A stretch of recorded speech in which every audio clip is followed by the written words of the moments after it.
Sveicināti nākamajā šortā, un šodien es jums vēlos pastāstīt 5 faktus par planētu Marsu. Tad sākam. Pirmais. Mars ir 4. planēta no Saules, un attālums viņam ir 220 miljonu kilometru, kas ir pa 70 miljoniem kilometriem vairāk nekā Zeme atrodas no Saules. Otrais. Mars ir vispiemērotākā planēta, kur cilvēki varētu dzīvot un varētu pastāvēt dzīvību Saules sistēmā. Tāpēc daudz cilvēki domā, ka varētu cilvēki pārvākties dzīvot uz Marsu un terraformēt. Trešais. Marsam ir dienvidu un ziemeļu pols. Ja es domāju, ka tur ir 2 sasalušie ezeri, kas, protams, ir sasals ūdens. Un izskasē, protams, tas ir īsti dzerams ūdens.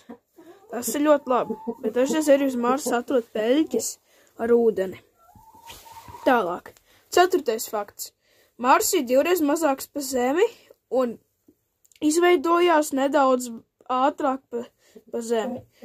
Mars diametrs ir 6000 kvadrātkilometri ar kaut ko, es nezinu precīzi, bet Zemes diametrs ir 12756 kvadrātkilometri. Un 5. Mars atmosfēra ir 2 reizes mazāk par Zemi, tur sastāvā ir 1,2% skābeklis. Un arī uz Marsa ir dažreiz mākoņi nedaudz. Un milzīgas putekļu vētras.